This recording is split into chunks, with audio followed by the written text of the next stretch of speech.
Welcome to round 2 here. We got Creatureless Demir Mill playing against Man of the Hour, Forli, Junk Gatekeepers. Good decks. Choose to play first. This hand seems perfect. All of our mana. Get to Pilfered Plans on turn 3. It's my jam. Guildgate. Can Devour Flesh, whatever he plays. Guildgate, that's fine. So let's see what we Pilfered Plans into. Second Pilfered Plans, more lands, Psychic Strike. Psychic Strike's really good against him. Ooh, he lands Solar Songbirds. It's kind of annoying just to start the game, but we're not too worried about it. This spot, we can have 3 or 4 mana. Probably just want... Jeez, we don't really want to draw cards. Probably just play Guildgate Go. Yeah. We don't want to discard. We're hitting our land drops. We take 2. Hopefully play something and we Psychic Strike it, or he doesn't play anything and we probably just Devour Flesh because it's not getting any better. But he plays this guy, so what does that mean? Mana efficiency says we Psychic Strike it.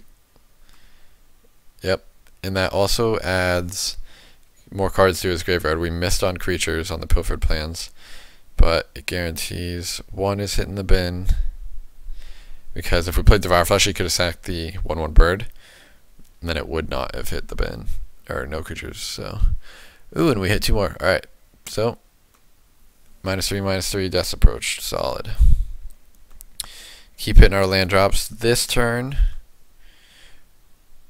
I guess since I know I'm gonna have my land drop, I'll probably Pilfered Plans, just because again, we hit Spectacle, Recluse. Alright, so 4 creatures.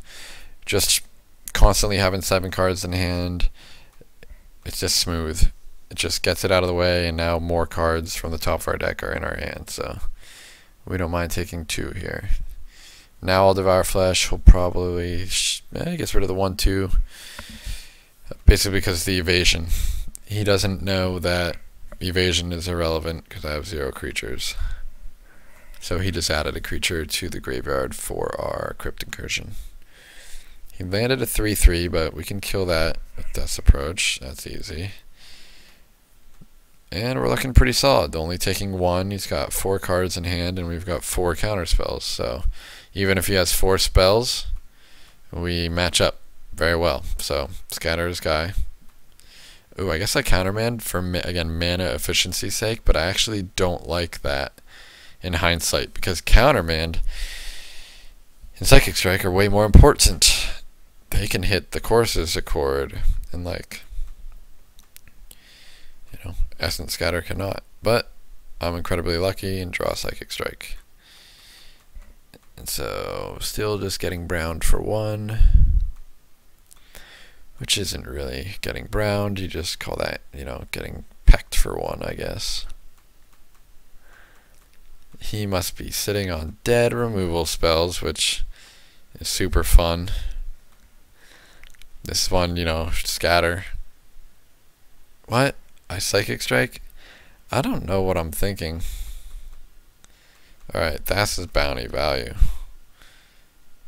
Alright, well, I guess it was good to have scatters because it lets me bounty and hold it up. But I gave him a window right there to resolve Courses Accord. That's horrible.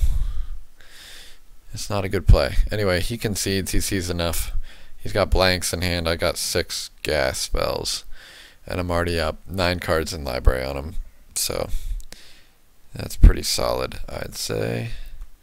Let's jump right into game 2. Probably gonna be on the draw here. 2 land, double Death's Approach, Crypt Incursion, Tomescar. Now this hand, I guess I sided in Negate to help against that Courses Accord. Probably Duress. Nah, I don't know. This hand's keepable because it is okay with some lands. Oh, he Duresses my Negate, but I can at least resolve Tomescar, which makes my Death's Approach good. And I don't care about him playing plain Centaur Healer. It's very narrow for him. So I got a whip. That's good. A Gatekeeper. So 3 creatures. So right now my Death's Approach are very live. He lands a whip anyway. So maybe, well, he knew I had another gate in hand, so he maybe wouldn't have played it into it. So basically he's got the invisible stalker effect. One mana, 1 damage. So Pilfered Plans puts, a guild gate. A couple of these guild gates, so kind of mana screwing him here, which is good against whip because he can't do multiple things in one turn. Hit another creature, and I hit my land drop, which is pretty much exactly what I'm trying to do. Alright, he hits a land in a gate. We do not hit a land, which is bad, but bounty is good. When we do hit land drops, probably just gonna death approach this guy and hold open Psychic Strike. So still, only getting hit once a turn is fine. Hitting land drops is really good. Another removal spell. Him being this stuck on mana is, it's like fine for us. Even if he wasn't stuck on mana, we'd just be playing out all of our removal and counter spells and stuff, so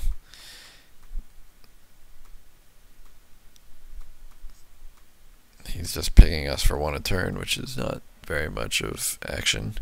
So I just go ahead and Crypt Incursion just to gain a bunch of life. It just basically turns his whip off. Like, it just kind of lets him know, like, hey, you're not really going to do much with that. I didn't want to discard either. I didn't want to play Thassa's Bounty. So Tome Scour is perfect right after you Crypt Incursion because I get to refill. So I hit Crypt Incursion, Deadly Recluse, 3 land. So not the best, but it's whatever. Still sitting on all these counters. Finally something to stop. Probably just for mana efficiency, play the strike. And I want to fill his bin. Hit another creature, so I'm up to 3. Yeah, the whip is not doing anything. Counter that. Again, I'm playing these for mana efficiency's sake because I have other counters. And I just want to, like, get, I mean, if I just mill randomly his good cards, like 3 Sunspire Gatekeepers, like, okay, how does he beat me? He has no win cons left. So at this point, I figure I can Thassa's Bounty because I'll hit a land drop, hopefully.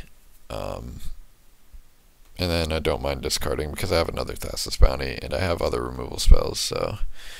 So here, yeah, don't mind discarding. Probably going to discard a Devour Flesh. Nope, Thassa's Bounty.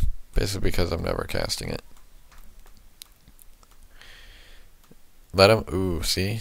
I let him resolve that 2/3/3s. That's pretty bad. Which is why I discarded the bounty. So I guess I just kill both those guys. That's fine. Like, he 2-for-1 me. I've 3-for-1'd him with Thassa's Bounty multiple times. So I'll let that resolve because it doesn't make another creature and it's another good target for Death Approach. So again, when I have Thassa's Bounty in hand, I just want to kill guys and use my spells so that I can use Thassa's Bounty and not discard. Wow. I guess I'm just scared of Courses Accord type effects since he has 7 cards in hand. So when he plays nothing, I'll probably Grisly Spectacle end of turn. Since the 2 damage I feel is irrelevant. Probably Altars Reaps. Yep, that's fine. Got rid of the creature. Regardless, so even if I negate the Altars Reap, the Grisly Spectacle has already been, you know, dealt with. In that I won't be able to mill him. So this is perfect time to bounty again because I can hold up 2 mana, probably hit a land drop. Yep, 3 strike, scatter, negate, all open. He's got 12 cards in library, so he's just about to die. Asp, yeah, 10 cards in library. Yeah, the one whip just didn't quite do it. We're just milling down to 7 cards in library. If he casts that Crypt Incursion, I guess I'll negate that. It doesn't matter at all. I guess that's bad, yeah, because it let him resolve that spell. But it's like I have like multiple removal spells in hand, so whatever. 4 cards. he's dead. Yep. Okay. Like, without early pressure, the matchup is super easy because you just kill all their guys and hold up counters when you can. But again, our deck is a little variable. Sometimes we, draw expensive removal spells in the early game. They resolve their creatures, and then we just draw counter spells and we get land screwed or something. So the early game is the dangerous area, but if we get past that, we're fine. Alright, so next will be round 3.